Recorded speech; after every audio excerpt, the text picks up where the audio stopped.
and welcome to my second podcast for C640, Interpersonal Communication. So, last time we discussed how the online self is the real self, and dealing with online dating profiles, and how the content that we put forth in that, even though it is a representation of ourselves, it is still a representation of the real self. However, in today's session, we will be discussing how that is not true. We will be discussing the flip side of that idea. So break it in for hashtag fake news, because we're going to, today I will argue to you that our online self is an idealization, and it is not our real self, specifically within romantic online dating profiles. So, within this class, we're focusing on three major concepts. First, family, second, friendships, and third, romantic dating relationships. So this podcast is going to focus on romantic dating relationships, but specifically is going to focus on selective self-presentation within online dating profiles. So, my three main points for this argument that our online self is an idealization and it's not our real self is that first, selective self-presentation is idealized. It is not the real self. Second, warrants are cover-ups. And third, everything on the internet is not true.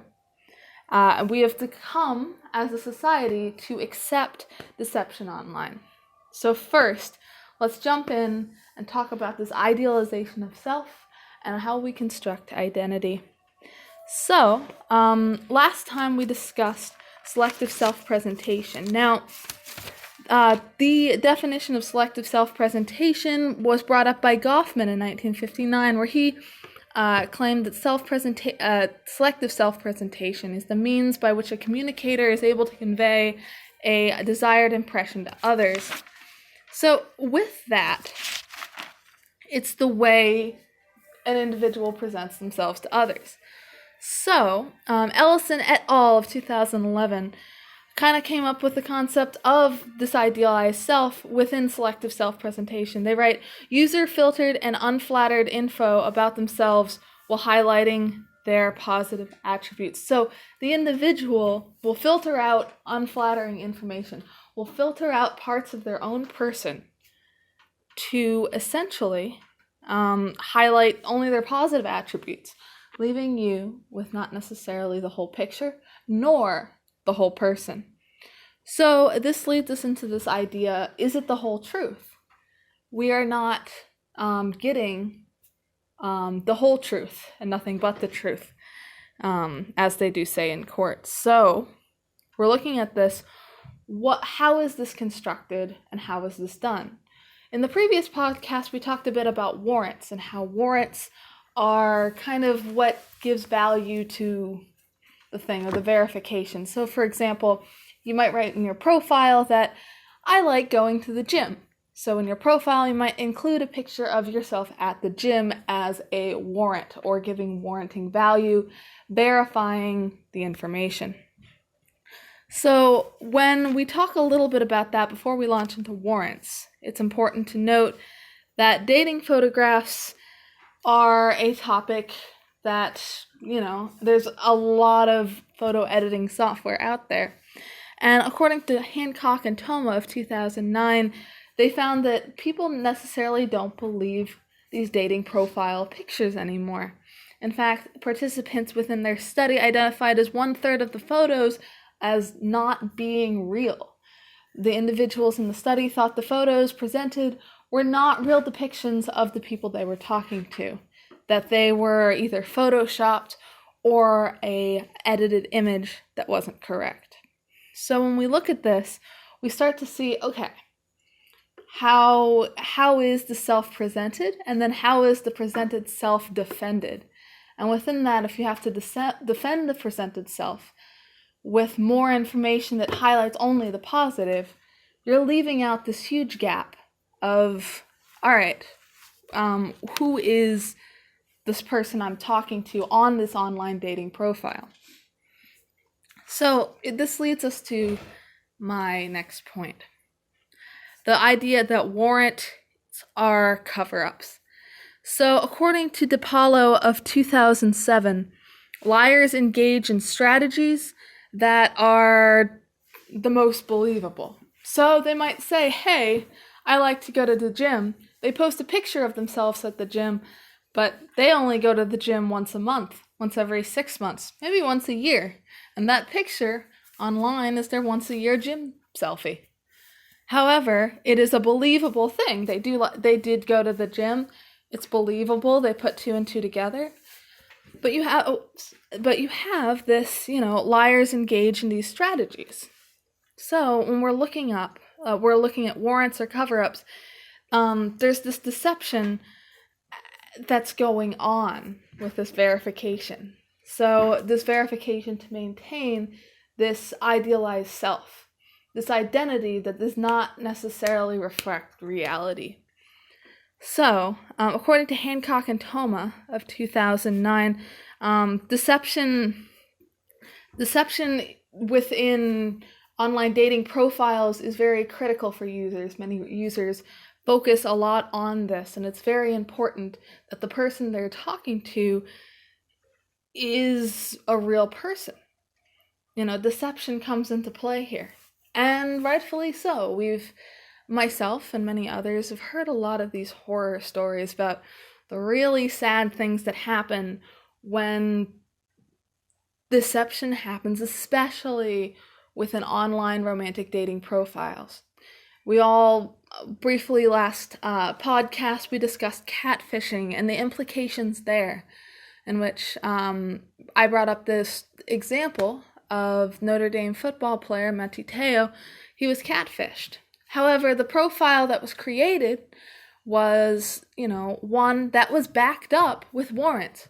There was multiple pictures of the girl on the profile, and there was a lot of different information there that proved what they were saying from a cursory and even a slightly in-depth look. But at the end of the day, it wasn't real, it wasn't true.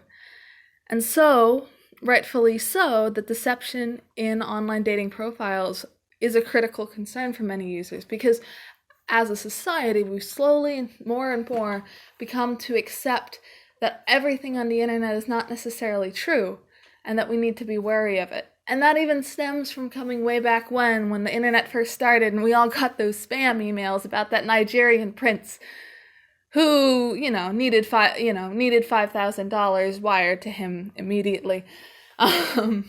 Which, of course, me and my Nigerian prince are very happy now. But that was a joke. But in looking at this, it is a very serious concern.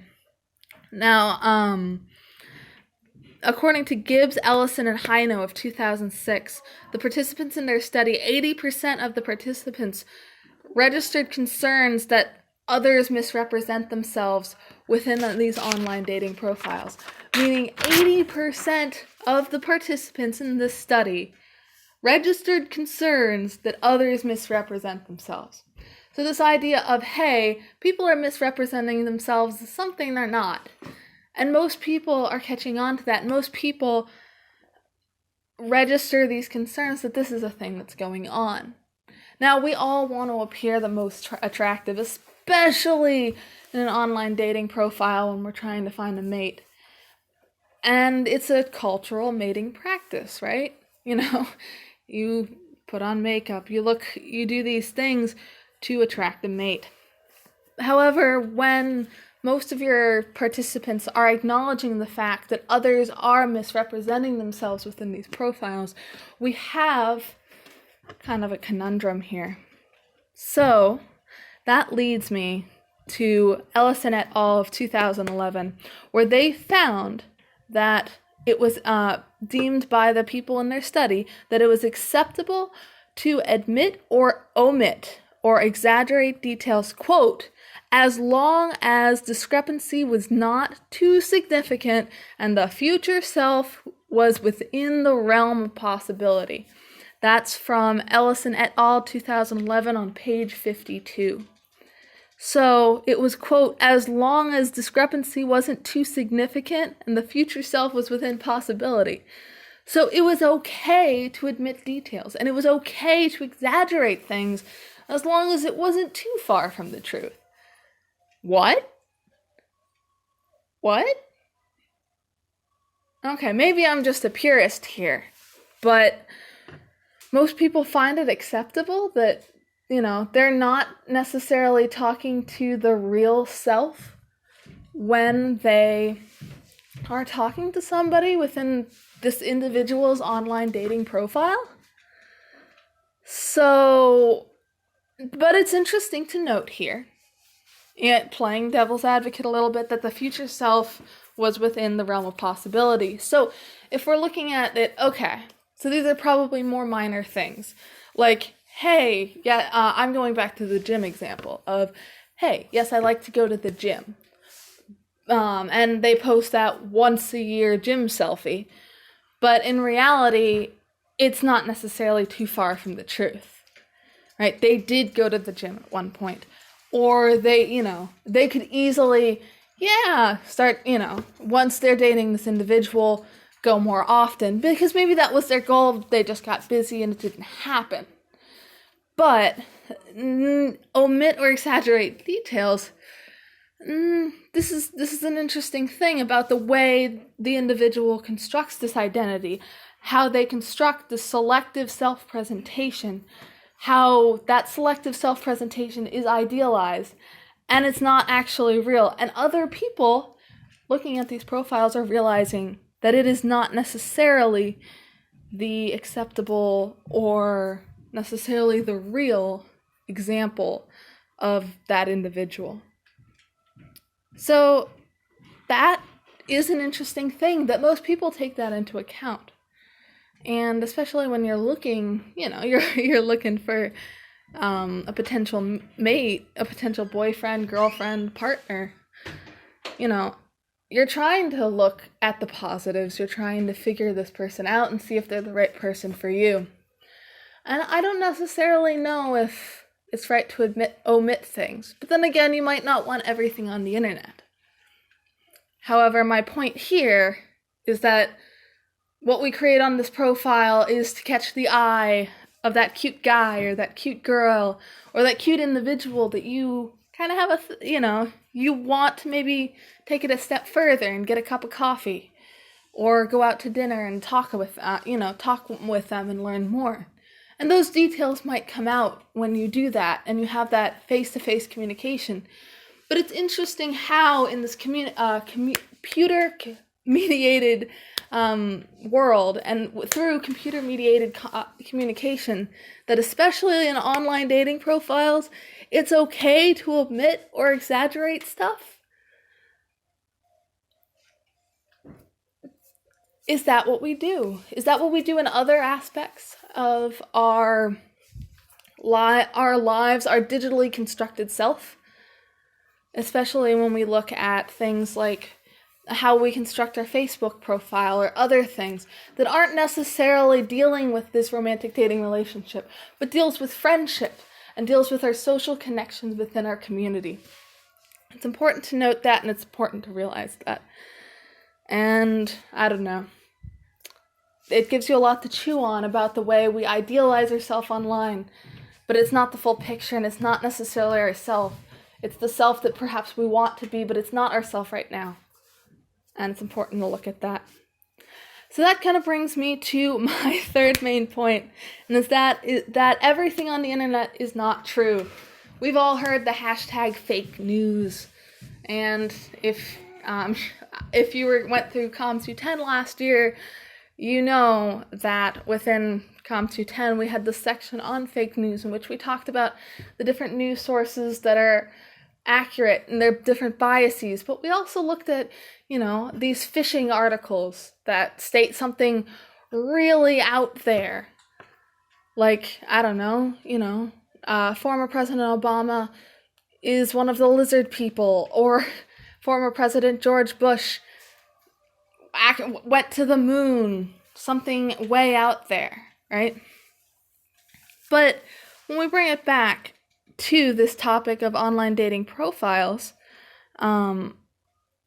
we do things on the internet that, don't necessarily represent ourselves. The internet is a new frontier, so to speak, at least in my view, and that everything on the internet is not necessarily true, but we have this blank place platform, right, where we can create we can shape the way others see us. Now, you might be able to argue the opposite side of that, right, that the way we dress, the way we present ourselves, the way we communicate how we want to be viewed to others, if we do that through these, we can do that in real life as well, but we don't necessarily have that interpersonal dialogue that occurs, or that interpersonal building that occurs, not as much as what is communicated online. So Whitty of 2008 found that 50% of daters admit to doing, exaggerating or omitting, so leaving out information to appear more attractive, and discourage the usage of blatant or malicious lies that would generate false expectations. So most daters would try to do things that people would view them more attractively for, but would not necessarily do something that is a blatant lie or a malicious lie. So, if they're, they might say they work for Google. Now, they might be the custodian, but they still work for Google, versus if they say on their profile they're an accountant and they actually aren't anywhere near accounting. They work at Meyer, but not in accounting. It's not a blatant lie. You have a very different thing going on. So 50% of daters do admit to exaggerating or omitting the truth, but then we also have the truth is present, or at least the bendable truth is, bendable. And that leads us, of course, into the age-old communication argument of capital T truth versus lowercase t truth. What is truth? But it is hopeful that most users don't necessarily bring in this they might omit or exaggerate things, but as long as it's not a blatant lie. So that leads us to think, okay, maybe there is hope out there in the dating pool, out there in online dating profiles, but I don't know. That is something we'll have to see. Now, the internet has a lot of fake news. We know this. This is representational of a lot of different things that we see today. However, we do have hope for humanity. And, where most people don't want to be caught in a lie, and they don't want to lie to these future partners, but they find themselves wanting to attract a partner, wanting to attract a potential mate. So they create this idealized picture of themselves, and that maybe, just maybe, someone will swipe right, and then you'll get to meet this person. You'll build a connection that's more than just this physical connection, this physical raw connection. Instead, it blossoms into a relationship that lasts a lifetime. However, it just brings it back to this point, this concept that our online self is an idealization, and it is not our real self. #fake news. But in the previous podcast, we argued for this, that the online self is our real self. However, in this podcast, I brought it back, and to play the other side, to look a little deeper, and make this argument that our online self is an idealization, and it is not our real self, and that it is rather a constructed identity for selective self-presentation. And although it is something that we strive for and has pieces of ourselves, at the end of the day, it is not who we really are. Thank you for listening. I hope you enjoyed this podcast today. Yeah, leave me something in the comments if you have any questions, and have a great day. Bye.